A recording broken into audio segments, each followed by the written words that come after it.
Selamat pagi, Suster. Selamat pagi, Pak. Mari silakan duduk, Pak. Ya, Suster. Sebelumnya, Pak, terima kasih karena Bapak sudah mau meluangkan waktunya. Ini benar kan dengan Bapak Joko? Ya, Suster. Baik, Bapak, perkenalkan saya perawat Mikaelan. Hari ini saya yang akan mendampingi Bapak. Bagaimana dengan kabarnya, Pak? Kabar saya baik, Suster, tapi saya sedikit cemas dan khawatir karena saya sudah membaca hasil pemeriksaan saya, Suster. Baik, Bapak, terima kasih karena Bapak sudah hadir. Saya senang Bapak merasa sehat, itu hal yang sangat baik. Di sini tujuan saya untuk menyampaikan pesan dari dokter mengenai hasil pemeriksaan Bapak kemarin. Bapak mau ditemani dengan keluarga atau mau sendiri? Saya sendiri saja, Suster. Apakah Suster jelaskan lebih detail lagi? Baik, Bapak, saya mengerti perasaan Bapak pasti berat setelah menerima informasi ini. Sebelumnya mohon maaf, Pak, saya ingin menyampaikan dari hasil pemeriksaan Bapak kemarin, memang benar Bapak didiagnosis positif terkena kanker darah atau leukemia. Tapi saya masih tidak percaya, Suster, karena saya rasa keadaan saya baik-baik saja, tidak ada gejala, tidak pusing, Suster. Itu sangat bisa dimengerti, Pak. Banyak orang juga merasakan hal yang sama ketika menerima hasil medis yang tidak sesuai dengan kondisi tubuh yang mereka rasakan. Wajar jika Bapak merasa sehat karena untuk kanker darah itu sendiri, Pak, gejalanya tidak terlihat signifikan dan tidak terlalu terlihat. Bahkan kita tidak pernah tahu di dalam tubuh Bapak itu terdapat gangguan sel-sel darah. Tapi saya masih tidak percaya dengan hasilnya, Suster. Mungkin ada kesalahan dari dokter.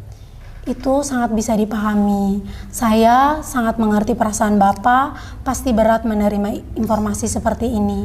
Apalagi saat tubuh Bapak terasa baik-baik saja. Wajar jika Bapak merasa ragu. Kami di sini bukan untuk memaksa, Pak, melainkan untuk mendengarkan. Kalau boleh tahu, apa yang membuat Bapak sangat takut setelah mendengar informasi ini? Kalau benar saya sakit, saya takut karena istri dan anak saya tidak akan membaik penyakit saya ini. Terima kasih karena Bapak sudah mau terbuka. Ketakutan Bapak itu sangat manusiawi, Pak. Justru karena kami peduli, kami ingin membantu Bapak memahami kondisi ini secara perlahan. Tidak ada keputusan yang harus dibuat hari ini, Pak. Tetapi izinkan saya untuk menjelaskan sedikit informasi. Boleh kan, Pak? Ya, Suster. Baik, Bapak, saya akan jelaskan sedikit informasi terkait dengan kanker darah ini ya, Pak. Kanker darah ini terjadi ketika sumsum tulang memproduksi sel darah putih dalam jumlah yang sangat banyak tetapi tidak normal. Sel-sel ini mengganggu fungsi darah yang sehat seperti membawa oksigen dan melawan infeksi, Pak. Karena leukemia ini berkembang di dalam darah, terkadang gejalanya tidak langsung terasa. Itu sebabnya banyak sekali pasien yang merasa sehat saat pertama kali didiagnosis, seperti Bapak sekarang ini. Tapi, Pak, kalau tidak ditangani secara cepat, kondisi ini sangat berbahaya, Pak. Kalau begitu, apakah semua leukemia itu parah dan apakah bisa disembuhkan? Tidak semua jenis leukemia ini bersifat ganas, Pak. Ada yang di tahap awal, ada juga yang di tahap akhir. Puji Tuhan, kanker darah Bapak masih di tahap awal, jadi masih bisa dicegah secara perlahan, Pak. Apakah saya bisa sembuh? Saya benar-benar takut jika saya tidak bisa sembuh dan membuat istri dan anak saya khawatir tentang keadaan saya sekarang ini, Suster. Bapak harus yakin dan percaya bahwa penyakit Bapak itu bisa dicegah. Di sini langkah awal yang kami sarankan sangat sederhana, Pak. Bapak bisa mengikuti pemeriksaan lanjutan, tujuannya untuk memastikan kondisi yang sebenarnya. Ini tidak langsung kemoterapi ataupun rawat nginap. Pemeriksaan ini juga tidak menyakitkan, Pak. Hanya tes darah dan mungkin biopsi kecil jika diperlukan. Tapi saya masih takut, Bu. Itu sangat wajar, Pak. Bapak tidak sendiri, masih ada keluarga Bapak yang mendampingi Bapak.